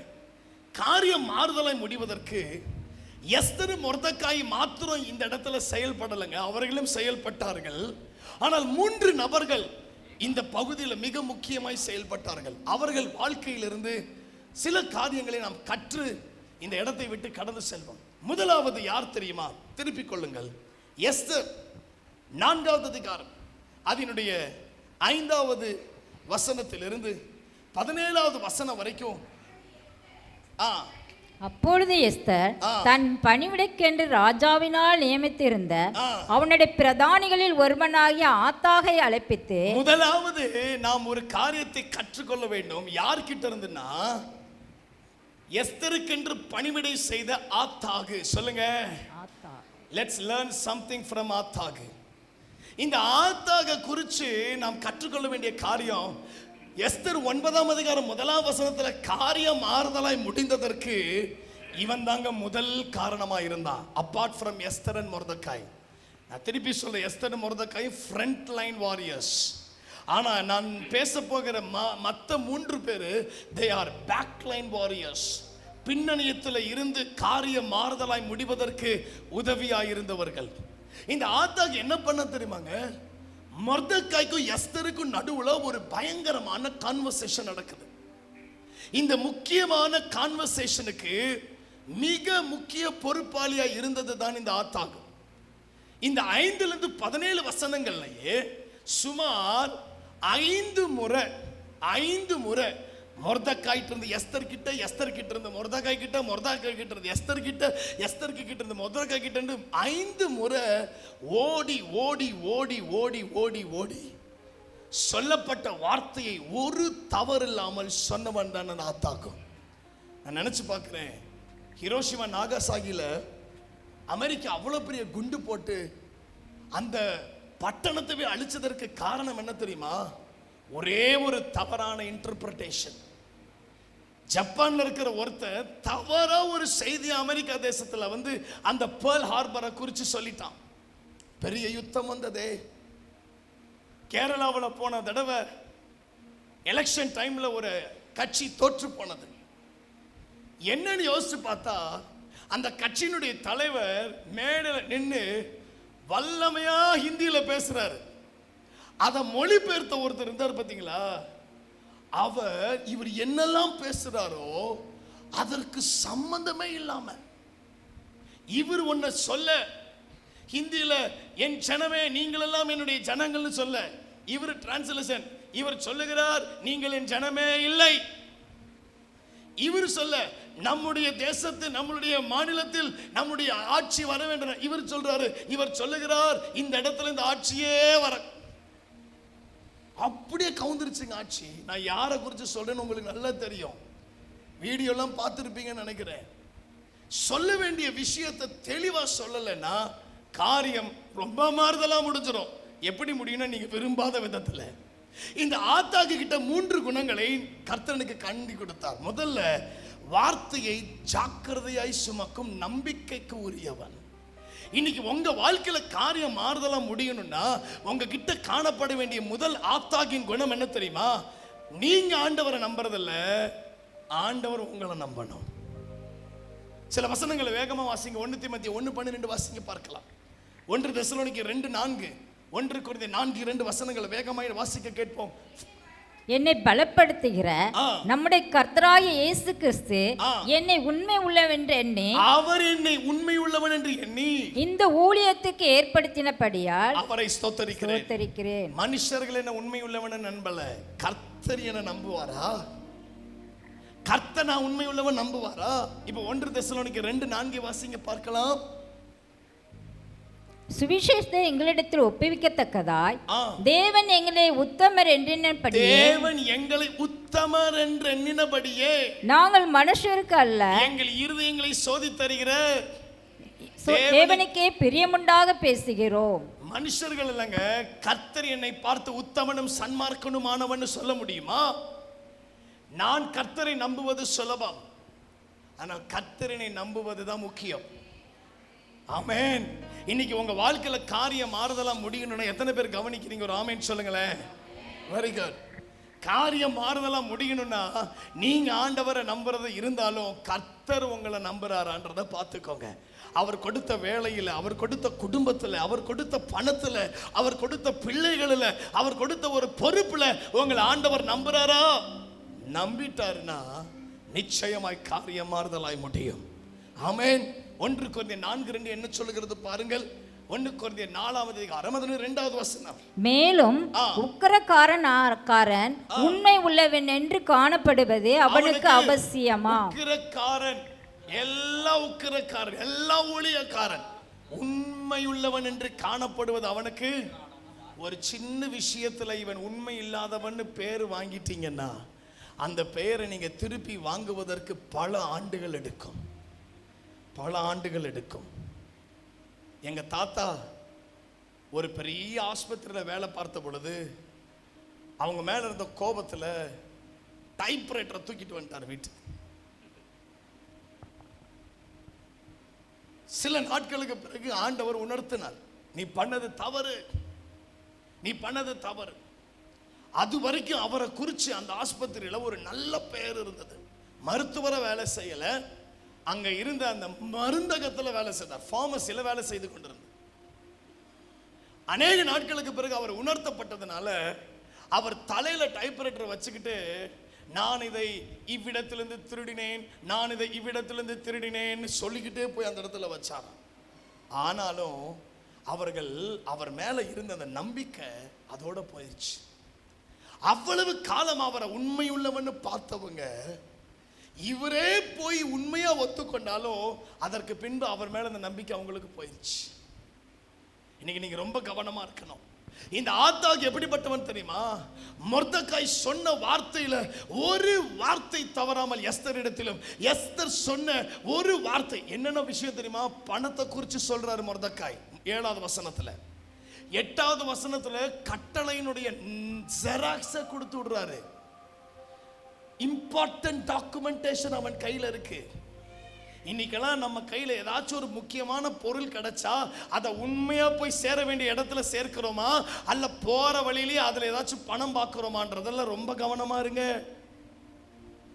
இன்னைக்கு ஒரு செய்தியை உங்களை நம்பி சொல்றாங்க, ஒரு பண விஷயத்தை நம்பி மொர்தெகாய் சொல்றான். எவ்வளவு பணம் ஆமானுக்கு கொடுக்கப்பட்டது, ஆமான் கொடுத்தான், இத்தனை கோடி கொடுத்தாங்க, அதனால யூதர்கள் அழிய போறாங்கன்ற செய்தியை எஸ்தர் கிட்ட வந்து சொல்லும் பொழுது ஒரு வார்த்தை, ஒரு கணக்கு பிசகாமல் அவன் உண்மையுள்ளவனாய் இருந்ததுனால ஆத்தாக அதை சொல்ல நேர்ந்தது. இன்னைக்கு நீங்க உண்மையா இருந்துடுங்களேன், ஆண்டவர் உங்க காரியத்தை மாற்றுவார். கொஞ்சத்தில் உண்மை, அநேகத்திற்கு அதிகாரி. சின்ன விஷயத்துல கர்த்தர் பார்க்கிற விஷயமா இருக்கட்டும், பாராத விஷயமா இருக்கட்டும், நீங்க அதுல உண்மையா இருந்து பாருங்க. நான் உண்மையிலே சொல்றேன், கர்த்தர் உங்களை கனம் பண்ணுவார். மனைவி இந்த நபருடைய ஸ்டேட்டஸை பார்க்காதீங்கன்னு கணவனுக்கு சொன்னாங்கன்னா, மனைவி இருந்தாலும் மனைவி இல்லாட்டி அதை நீங்க பார்க்காம இருந்து பாருங்களேன். சில நேரத்தில் கணவன் சொல்லுவாங்க, அம்மா இவருடைய இந்த நபரோட நீ இது பேசாதம்மா, வேண்டான்னு சொல்லி அவர் இல்லாத பொழுது உங்களுக்கு வாய்ப்பு கிடைத்து நீங்க பேசாமல் இருந்து பாருங்களேன். நான் சொல்றேன், கர்த்தர் உங்களை கனம் பண்ணுகிற விதமே வித்தியாசமா இருக்கும். பார்க்கும் பொழுது மாத்திரமல்ல, யாரும் பாராத நேரத்திலும் நான் எப்படி இருக்கிறேன். யோசேப்பே, நான் உன்னை உயர்த்தினதற்கு இன்னொரு காரணம் என்ன தெரியுமா? ஒரு அறைக்குள்ள உனக்கு கிடைத்த வாய்ப்பையும் கர்த்தர் பார்க்கிறார் என்ற மனநிலையோடு, ஒரு எண்ணத்தோடு நீ அந்த பாவத்தை செய்யாமல் இருந்த பாத்தியா, அதற்கான பிரதிபலன் தான் இன்னைக்கு நீ அரியணையில உட்கார்ந்திருக்கிற. ஆமென். கொஞ்சத்துல தன்னை கட்டுப்படுத்தினவனை நம்பிதாங்க கட்டுப்படுத்த முடியாத ஆசீர்வாதங்களை கர்த்தர் கரத்துல கொடுப்பார். இன்னைக்கு ஒரு சின்ன இச்சையை கட்டுப்படுத்த முடியலனா ஆண்டவர் உங்களை நம்பி ஒன்றையும் கொடுக்க முடியாது. தீர்க்க தரிசனமாய் சொல்லுகிறேன், if you are not able to control yourself for a small things, God will never give you any big things in your life. சின்ன விஷயத்தை நீங்க அப்படி செல்ஃப் கண்ட்ரோல் பண்ணி பாருங்க, பிராக்டிஸ் பண்ணணும். சரி, ஆத்தாக்கு கிட்ட 2வது குணம் என்ன தெரியுமா? உள்ளதை உள்ளபடி சொன்னான். உங்களுக்கு நல்லா தெரியும், மத்தேயு 5:30 என்ன சொல்லுது? உள்ளதை உள்ளபடியும் மிஞ்சினதெல்லாம். இன்னைக்கு ஆண்டவர் உங்ககிட்ட ஒரு வார்த்தையை சொல்லும் பொழுது அதை அப்படியே போய் சொல்லி பழகுங்க. உங்களை நம்பி ஒரு வேலையை கொடுக்கும் பொழுது அந்த வார்த்தை சில நேரத்தில், இதை நான் நேற்று நைட்டு தியானிக்கும் பொழுது என் உள்ளத்தில் ஆவியானவர் வச்சாங்க. சில பேர்கிட்ட அவங்க காயப்பற்றக்கூடாதுன்னு சில காரியத்தை சொல்லாம மறைப்பாங்க. அவங்க அந்த நேரத்திற்கு அது காயமா இருக்காது. அந்த நேரத்துக்கு நீங்க நினைப்பீங்க, அப்பாடா நான் ஒருத்தனை காயப்படுத்தாம அவனை காப்பாத்தி இருக்கிறேன். இல்லை, என்றைக்காவது ஒரு நாள் விஷயம் கசியும் பொழுது நீங்க என்கிட்ட ஏன் சொல்லலைன்ற வருத்தம் தான் நீங்க மறைச்ச வருத்தத்தை விட பெரிய வருத்தமா மாறிடும். நான் சொல்றது எத்தனை பேருக்கு புரியுது? இது வரைக்கும் நீங்க ஒரு முக்கியமான விஷயத்தை யாருக்கிட்டயோ சொல்லாம மறைச்சிருந்தீங்கன்னா, நான் இன்றைக்கு தீர்க்க தரிசனமா சொல்றேன், இன்னைக்கே போய் அந்த விஷயத்தை அவங்க முன்னாடி நின்று, நான் இதை பண்ணிட்டு, நான் உனக்கு விரோதமாக இப்படி செஞ்சுட்டு, நான் செய்தது தவறு, நீ காயப்பற்ற கூடாதுன்ட்டு தான் நான் சொல்லலை அப்படின்னு சொல்லி உடனே அந்த காரியத்தை சொல்லிடுங்க. நான் சொல்லுகிறேன் நீங்க எல்லாவற்றையும் அவங்க உடைஞ்சிருவாங்க, அவங்க அழுதுருவாங்க, அவங்க நொறுங்கிருவாங்க. ஐயோ அவங்கனால தாங்க முடியாதுன்னு நினைச்சு நீங்க எந்த காரியத்தை அடக்கி அடக்கி அடக்கி அடக்கி வச்சுட்டு வரீங்களோ, என்றைக்காவது ஒரு நாள் நிச்சயம் கர்த்தர் அதை பகிரங்கமாய் கையும் மெய்யுமாய் பிடிக்க செய்யும் பொழுது, நீங்க யாருடைய நன்மைக்காக மறைச்சீங்களோ அதே நபர் அவ்விடத்திலேயே உடைந்து சுக்குநூறா போயிருவாங்க. நான் சொல்றது புரிஞ்சவங்க ஒரு ஆமென் சொல்லுங்களேன். எஸ், யாருக்கு நன்மை? உதாரணத்திற்கு இப்ப நான் தீமோத்தேயு கிட்ட ஒரு காரியத்தை சொல்லாம மறைக்கிறேன். ஏன்னா அதை சொன்னா அவர் என்ன ஆயிடுவாராம்?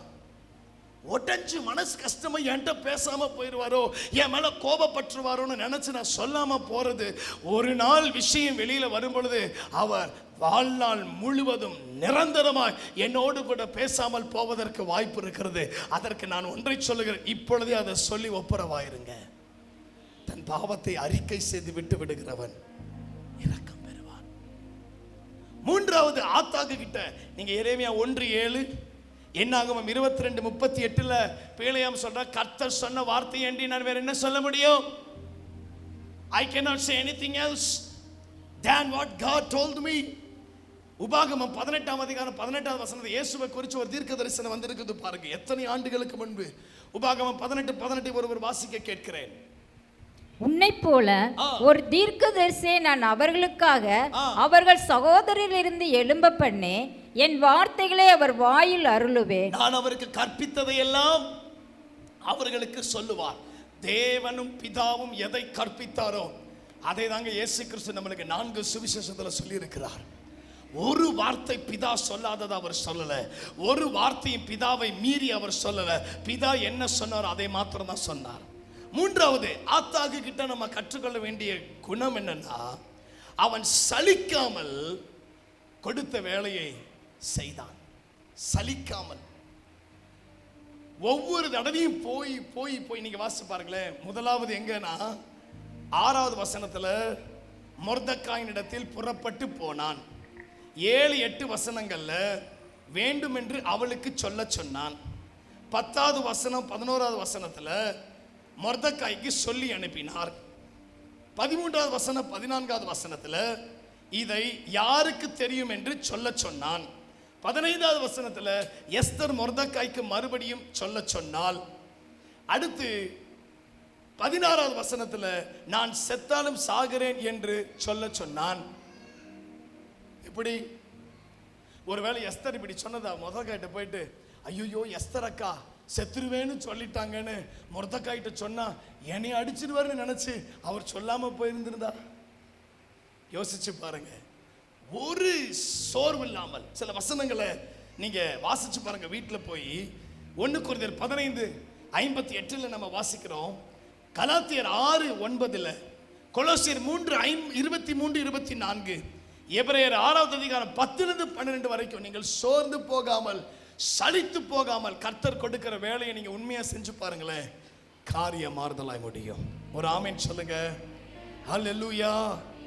இந்த ஆத்தாகு 3 குணத்தோடு இருந்தான். இந்த 3 குணமும் அவனுக்கு இருந்ததுனால தான் யூதர்களுடைய காரிய மாறுதலாய் முடிந்தது. 2வது யார் தெரியுமா? எஸ்தர் 6வது அதிகாரம் 3வது வசனம், அதனுடைய 5வது வசனத்தை வாசிங்க. அப்பொழுது ராஜா இதற்காக மொர்தெகாய்க்கு கனமும் மேன்மையும் செய்யப்பட்டதா என்று கேட்டான். அதற்கு ராஜாவை சேவிக்கிற ஊழியக்காரர் அவனுக்கு ஒன்றும் செய்யப்படவில்லை என்று சொன்னார்கள். சரி, இந்த ஊழியக்காரரை குறித்து நாம் தியானிப்போம். இந்த ஊழியக்காரன் எப்படிப்பட்டவன்னா, ஆமானோடு கை கோராமல், துன்மார்க்கனோடு கை கோராமல், நல்ல நண்பர்களை உடைய, நல்ல பழக்க வழக்கத்தோடு இணைந்திருக்கிற ஒரு மனுஷன் தான் இந்த ஊழியக்காரன். ஏன் இப்படி சொல்றோம்னா, 2வது வசனத்துல, அப்பொழுது வாசற் காவலில் ராஜாவின் 2 பிரதானிகளாகிய பிக்தானாவும் தேரேஷும் ராஜாவாகிய ஆகாஸ்வேருவின் மேல் கை போட பார்த்த செய்தியை மொர்தெகாய் அறிவித்திருந்தான். ராஜாவுக்கு பக்கத்துல இருந்த 2 பேரு ராஜாவுக்கு விரோதமாய் எழும்பின நாட்கள்ல ஒரு ஊழியக்காரன் அந்த ராஜாவுக்கு உண்மையாயிருந்திருக்கிறான். ராஜா கேட்கும் பொழுது இவன் ஒருவேளை ஆமானுடைய ஆளா இருந்திருந்தா நிச்சயமா என்ன சொல்லியிருப்பான்? காரியத்தை மாறுதலா சொல்லியிருப்பான். இன்னைக்கு அநேகர் சபையில் எப்படி தெரியுமா இருக்கிறோம்? ஊழியக்காரர் இருக்கிறாங்க, ஆனா அதற்கு உள்ளேயே ஒரு பெரிய டீமை உருவாக்கி, சபைக்குள்ளேயே ஒரு பெரிய கூட்டணியை உருவாக்கி, அவர்களுக்குள்ள ஒரு தலைவனை ஏற்படுத்தி, அவர்களுக்கு சாதகமா சொல்லி, அவர்கள் பிடித்த மாதிரி காரியத்தை நிறைவேற்றி, என்ன தரிசனத்தை கர்த்தர் கொடுத்தாரோ அந்த தரிசனத்தோடு இணையாம ஒரு தனி தரிசனத்துல ஓடுகிற ஊழியக்காரனா நீங்க இருந்தீங்கன்னா உங்களுடைய காரியம் மாறுதலாய் முடியாது. இந்த ஊழியக்காரன் எஸ்தர் 6ஆம் அதிகாரம் 5வது வசனத்திலே 3வது வசனத்திலே இருக்கிற ஊழியக்காரன் இரண்டகம் பண்ணாத ஒரு தேவ மனுஷன். ஆமானுக்கு சாதகமா, ஆமானுடைய கூட்டத்துல இன்னும் தமிழ்ல ஒரு வார்த்தை சொல்லுவாங்கல்ல, என்ன தட்டுற பார்ட்டின்னு சொல்லுவாங்க, ஜால்ரா தட்டுற பார்ட்டின்னு சொல்லுவாங்க. வேலை செய்யறது ஒரு தலைவனுக்கு கீழே, ஆனா ஊழியம் பண்றது இன்னொரு தலைவனுக்காக. அப்படி இவன் செய்யலைங்க, அப்படி இவன் செய்யலை. இன்னைக்கு நம்மளுடைய காரியம் மாறுதலா முடியணும்னா ஒன்றை நான் சொல்லுகிறேன், நீங்களும் நானும் ஆண்டவருக்கும் ராஜாவுக்கும் உண்மையா இருக்கணும். எந்த காவல் சேவகத்தில் இருக்கிற பிரதானிகள் ராஜாவுக்கு விரோதமாய் கைப்போட நினைத்தார்களோ அதே இடத்துல இருக்கிற நான் உன்னை போல ராஜாவின் மேல் கைப்போட பார்க்க மாட்டேன். அந்த ராஜாவின் தரிசனத்தோடு சேர்ந்து ஓடுகிறவனா இருப்பேன். ஊழியக்காரருக்கு விரோதமா நான் பேச மாட்டேன், ஆனா அந்த ஊழியக்காரனுடைய தரிசனத்தோடு இணைந்து ஓடுகிறவனா நான் இருந்தால் என் நிமித்தம் யூதர்களுக்கு காரியம் மாறுதலாய் முடியும்.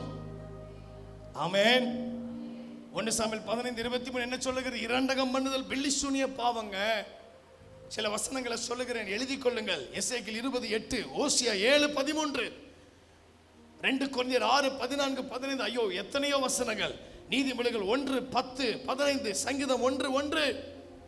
இன்னைக்கு வாசிச்சோம், துன்மார்க்கருடைய வழியிலையும் ஆலோசனையிலையும் நடவாதவன், தன்னை வேறு பிரித்து வாழுகிறவன், அவனுடைய வாழ்க்கையில கர்த்தர் காரியத்தை மாறுதலாய் முடிய பண்ணுவார். ஒரு ஆமென். 3வது ஒரு நபரை காண்பிக்கிறேன். எஸ்தர் 6வது அதிகாரம், மன்னிக்கணும் 7வது அதிகாரம், அதனுடைய 9வது வசனத்தை வாசிங்க பார்க்கலாம்.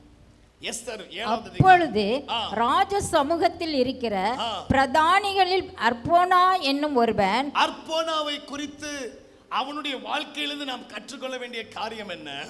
இந்த அர்போனா என்ன சொல்லுகிறான்? இதோ ராஜாவின் நன்மைக்காக பேசின மொர்தெகாய்க்கு ஆமான் செய்வித்த 50 முழ உயரமான தூக்கு மரம் ஆமானின் வீட்டண்டை நாட்டப்பட்டிருக்கிறது என்றான். அப்பொழுது ராஜா அதிலே அவனை தூக்கி போடுங்கள் என்றான். இன்னைக்கு உங்களுடைய காரியம் மாறுதலா முடியணும்னா பிசாசினுடைய தந்திரங்களை நீங்களும் நானும் நன்றாய் அறிந்திருக்க வேண்டும். எங்க ஜோசப் அலெக்சாண்டரை அடிக்கடி சொல்லுவாங்க, Vini, know Satan's tactics but don't try to know him more. பிசாசை குறித்து நீ நிறைய அறிஞ்சுக்கணும்னு நினைக்காத, அவனுடைய தந்திரங்களை நீ நிச்சயமா அறிஞ்சிருக்கணும். இந்த அர்போனா எங்க இருந்தா, என்ன செஞ்சான், ராஜாவின் சமூகத்தில் பிரதானியா இருக்கிறவனுக்கு எப்படி இந்த ஒரு செயல் செய்யப்பட்டது தெரிய வந்தது? அதுவும் தெளிவா சொல்றாரு பாருங்க. மொர்தெகாய்க்கு ஆமான் செய்வித்த 50 முழ தூக்கு மரம் ஒன்று இருக்கிறது. இன்னைக்கு தேவ ஜனங்கள் எப்படி இருக்கணும் தெரியுமா? நல்ல ஞானத்தோட பேதுரு எழுதுகிறார், தெளிந்த புத்தி உள்ளவர்களாயிருங்க, விழித்திருங்கள், ஏனெனில் பிசாசானவன் கெர்ச்சிக்கிற சிங்கம் போல எவர்களை விழுங்கலாமோ என்று வகை தேடி சுற்றி திரிகிறான். இன்னைக்கு கடைசி காலத்துல நீங்க கேர்ஃபுல்லா இருக்கணுங்க. உங்க காரியம் மாற மாட்டேங்கிறதுக்கு காரணம் என்னன்னா, இன்னும் உங்களுக்கு தெளிந்த புத்தி இல்லை. இன்னைக்கு அற்போனா தேவ சமூகத்தில் இருந்தாலும் அவனுடைய எண்ணம், அவனுடைய சிந்தை, அவனுடைய காரியம் எல்லாம் ஒரு தேவ மனுஷனுக்கு விரோதமாய் ஒன்று செய்யப்படுகிறது. இன்னும் சுலபமா நான் ஒன்று சொல்லட்டா, உங்க ஊழியக்காரருக்கு விரோதமா, உங்கள் நண்பருக்கு விரோதமா, உங்க சொந்தங்களுக்கு விரோதமா யாராச்சும் உங்க கிட்ட வந்து சொன்னாங்கன்னா, நீங்க அந்த ஆளா நீங்க நினைக்க கூடாது, இவன கோல் முற்ற வேலையை சொல்லி கொடுக்குறான். கோல் முற்ற வேலையை சொல்லி கொடுக்கல. அற்போனா அவனுடைய வேலை என்ன தெரியுமா? தேவ மனுஷனாகிய மொர்தெக்காய்க்கு விரோதமாய் செய்யப்பட்டதை ராஜாவின் இடத்துல சொல்லுவதற்காகவே ஆண்டவர் அற்போனாவை அந்த இடத்துல வச்சிருந்தார். இன்னைக்கு அவன் சொன்னதுனால தான் எந்த தூக்கு மரத்தை எவன் செய்தானோ அதே தூக்கு மரத்தில் கர்த்தர் அவனையே தூக்கி போட பண்ணினார். ஒருவேளை அற்போனா சொல்லாம இருந்திருந்தா அவனை ஒரு ஆமான ராஜா கொண்டிருப்பான். ஆனா கர்த்தர் இப்படி கொண்டிருக்க மாட்டார். ரொம்ப என்னை தாழ்த்தி சொல்றேன், உங்க கிட்ட யாராச்சும் வந்து சபையை குறித்தோ, உங்க குடும்பத்தை குறித்தோ, உங்க நண்பரை குறித்தோ ஏதாச்சும் பேசினாங்கன்னா உடனே வந்து சொல்லுங்க. உங்களுக்கு அதுக்கு ரிவார்டு கிடைக்க போறதில்லை. உங்களை பார்த்து இவன் ஒரு 420 வேலை பார்க்கிறவன் யாரும் பேர் கொடுக்க போறதில்லை. கர்த்தரி அதற்காகவே உங்களை நியமித்திருந்தால் அந்த வார்த்தையின் நிமித்தம் ஒரு மிகப்பெரிய மோசமான காரியம் மாறுதலாய் முடியும். ஆமென். பாருங்க, 2 கொரிந்தியர் 2:11, எபேசியர் 6:11, லூக்கா 4 இயேசு பிசாசுடைய தந்திரத்தை அறிந்தார். ஆதியாகமம் 39 யோசேப்பு போர்த்திபாரின் தந்திரத்தை அறிந்தான். நெகேமியா 6:1-9 சன்பொல்லா தொபியாவினுடைய தந்திரத்தை அவன் அறிந்தான். அப்போஸ்தலர் நடபடிகள் 16ஆம் அதிகாரம் பவுலும் சீலாவும் பிசாசுடைய தந்திரத்தை அறிந்தார்கள். இன்னைக்கு நீங்களும் நானும் அவனுடைய தந்திரத்தை அறிந்தவர்களா ஜாக்கிரதையாய் செயல்படுவோம். உங்ககிட்ட வந்து பேசுறது யாரு, ஏன் பேசுறாங்க, எதுக்கு பேசுறாங்க, என்ன நோக்கத்தோட பேசுறாங்க, என்ன தேவைப்படுதுன்னு வந்து பேசுறாங்கன்றத கவனமா இருங்க. நீங்க தெளிந்த புத்தி உள்ளவர்களா இல்லைன்னா நிச்சயமாய் விழுந்து போவதற்கு மிகப்பெரிய வாய்ப்பு இருக்கிறது. எல்லாரும் இருக்கிற இடத்துல எழும்பி நிற்போமா? சரியாக அந்த 3/4 மணி நேரம் ஆண்டவருடைய பாதத்தில் 3 நபர்களுடைய வாழ்க்கையிலிருந்து 3 குணாதிசயங்களை நாம் கற்றுக்கொண்டோம். நம்முடைய காரியம் ஆறுதலாய் முடிவதற்கு Esther, Mordecai front line warriors மாத்திரமல்ல, அதற்கு பின்பாக இருந்த ஆத்தாகோ, அவர்களுக்கு பின்பாக இருந்த ஒரு ஊழியக்காரன், அவர்களுக்கு பின்பாக இருந்த ஒரு அற்போனா, இந்த 3 பெயர் நிமித்தமும் காரியத்தை கர்த்தர் மாறுதலாய் முடிய பண்ணினார். ஆத்தாகு கிட்ட 3 காரியத்தை நாம் கற்றுக்கொண்டோம். 1, அவன் உண்மையுள்ளவன், நம்பிக்கைக்குரியவன். 2வது, உள்ளதை உள்ளபடி பேசுகிறவன். 3வது, சலிப்பில்லாமல் கர்த்தருக்காக ஓடினவன். இன்னைக்கு நீங்களும் நானும் அப்படிப்பட்ட குணத்தோடு இருந்தோம்னா காரியம் மாறுதலாய் முடியும். உங்க மூலமா உங்களை குறித்து ஒருவேளை பெருசா பேசாட்டியும் பரலோகம் உங்களை கனம் பண்ணும். நீங்க ஒவ்வொரு முறையும் சபைக்காக தூக்குற விளக்குமாருக்கு ஒரு ஸ்டார் பரலோகத்தில் கொடுக்கப்படும். ஒருவேளை இங்க கொடுக்கப்படாமல் இருக்கலாம், ஆனா இங்க தீமோத்தேயு எல்லாருக்கும் சூப்பரா ஃபுட்டு வாங்கி கொடுக்குறாங்க. ஆனா அதை விட பரலோகத்தில் பெரிய கனம் உண்டு. வாலிபர்களே, என் அன்பு தேவச்சனமே, நீங்க ஆண்டவருக்காக படுகிற ஒவ்வொரு பிரயாசமும் அது வீணாய் போகாது. 2வது, ஊழியக்காரன் அவன் என்ன செய்தான் சொல்லுங்க? 2வது ஊழியக்காரனுடைய வாழ்க்கையில் என்ன கற்றோம்? அவன் ஆமானுக்கு ஏற்றார் போல இல்லாமல் இரண்டகம் பண்ணாதவனாய் ராஜாவுக்கு உண்மையும் உத்தமமாய் இருந்தான். அடுத்தவர்களுக்காக, பணத்துக்காக அவன் கையோடு கை கோர்க்கல. ரத்தம் சிந்துகிற கையோடு அவன் கை கோர்க்கல. பாவம் செய்த கையோடு அவன் கை கோர்க்க விரும்பல. ஆமான காட்டி கொடுக்காமல் இருந்திருந்தா, ஆமான குறித்து வெளிப்படுத்தாமல் இருந்திருந்தா, ஒருவேளை ஆமான் கிட்ட இருந்து பெரிய வெகுமதி கிடைச்சிருக்கலாம். ஆனால் நான் கேயாசினுடைய சந்ததி அல்ல. எனக்குள்ள ஓடுறது கேயாசி ரத்தம் அல்ல, எனக்குள்ள ஓடுறது எலிசாவின் ரத்தம். எப்பேற்பட்ட வெகுமதிகளோட நாகமான் வந்தாலும் எனக்கு அது தேவையில்லை. எனக்கு தேவை, நான் கர்த்தருக்கு முன்பாக உத்தமனா நடக்கணும். என்ன ஆண்டவர் பார்க்கிறாரோ என்ன ஆண்டவர் பார்க்கலையோ, நான் தனி அறையில் இருக்கிறனோ இல்லை பொதுவாக இருக்கிறனோ, அவருக்கு முன்பாக நான் உண்மையா இருந்து வாழும் பொழுது என்னுடைய வாழ்க்கையில காரிய மாறுதலாய் முடியும். கடைசியா அந்த ஒரு பிரதானியாகிய அர்ப்போனா, அந்த அர்ப்போனாவனுடைய வாழ்க்கையிலிருந்து நாம் கற்றுக்கொள்ளுகிற காரியம் என்ன தெரியுமா? என்ன காரியம்? தேவனுடைய மனுஷனுக்கு விரோதமாய் சொல்லப்பட்ட தந்திரங்கள், செய்யப்பட்ட தந்திரங்களை அவன் அறிந்தவனா அத ராஜாவினிடத்துல வந்து சொல்றான். இன்னைக்கு நீங்க சில நேரத்தில் அப்படி இருக்கணும்னு நான் நினைக்கிறேன். அதனாலதான் சபைக்கு ஆண்டவர் பேசுகிறார்.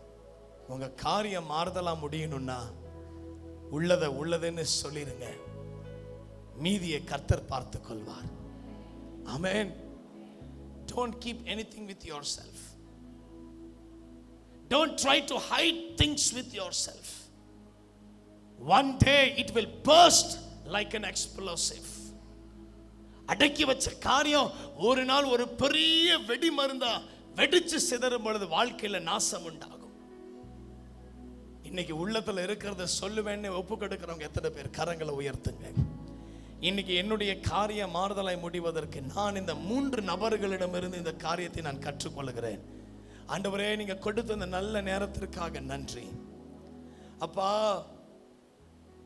ஆத்தாகுவை போல, ஊழியனை போல, அர்ப்போனாவை போல நான் உங்களுக்கு உண்மை உள்ளவனா, சலிக்காமல் வேலை செய்கிறவனா, இரண்டகம் பண்ணாதவனா, எந்த ஒரு காரியத்தை மறைக்காதவனா, நான் ஓடி ஓடி கர்த்தருக்காக ஊழியம் செய்கிறவனா, என்னை நான் ஒப்பு கொடுக்க விரும்புகிறேன் என்று சொல்லுகிறவர்கள் கரங்களை உயர்த்தி காண்பீங்க.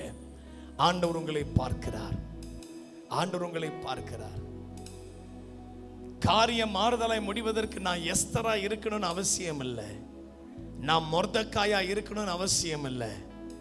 நான் ஒரு ஆத்தாகுவா இருந்தாலே போதும். நான் ஒரு அர்ப்போனாவா இருந்தாலே போதும். நான் ஒரு ஊழியக்காரனா இருந்தா போதும். என் காரியம் மாறுதலாய் முடியும். ஆண்டவரே, ஒப்பு கொடுத்த ஒவ்வொரு ஜனத்தின் கரங்களையும் பார்த்திருக்கிறேன். அவர்களை தொடுவீராக, அவர்களை தொடுவீராக. அவர்கள் வாழ்க்கையில எல்லா காரியங்கள் மாறுதலாய் முடியட்டும். ஒன்றை நான் சொல்லி முடிக்கிறேன். அந்த வார்த்தை சொல்லுறது, காரியம் மாறுதலாய் முடியும். பிசாசி எதை உங்க வாழ்க்கையில துவங்கணும்னு நினைச்சானோ, அவன் துவங்கின அதே நொடியில கர்த்தரதை முடித்து போடுவார். கர்த்தரதை முடிய பண்ணுவார். கர்த்தர் உங்களுக்கு விரோதமான எழுப்பின காரியத்தை அவரே முடிய பண்ணுவார் என்று நம்புகிறவர்கள் நல்ல கரங்களை தட்டி ஆண்டவருக்கு நன்றி சொல்லுவீங்களா? நல்ல கரங்களை தட்டி நன்றி சொல்லுவீங்களா? என் காரியத்தை பிசாசு துவங்கினான். அவன் துவங்கினதை கர்த்தர் அன்றைக்கு எந்த நாளில் அவன் துவங்க நினைத்தானோ அதே நாளில் கர்த்தர் முடிப்பார் என்று நம்புகிறவர்கள் நல்ல கரங்களை தட்டி ஹல்லேலூயா. ஆண்டவரே, இந்த ஜனத்திற்காக நன்றி சொல்லுகிறேன். தொடர்ந்து 2வது ஆராதனையில கர்த்தருடைய கரமும் அவருடைய வல்லமையும் வெளிப்படட்டும். இயேசு கிறிஸ்துவின் நாமத்தில் எங்களை தாழ்த்தி ஒப்பு கொடுத்து ஜெபிக்கிறோம். எங்கள் ஜீவனுள்ள நல்ல பிதாவே, ஆமென்.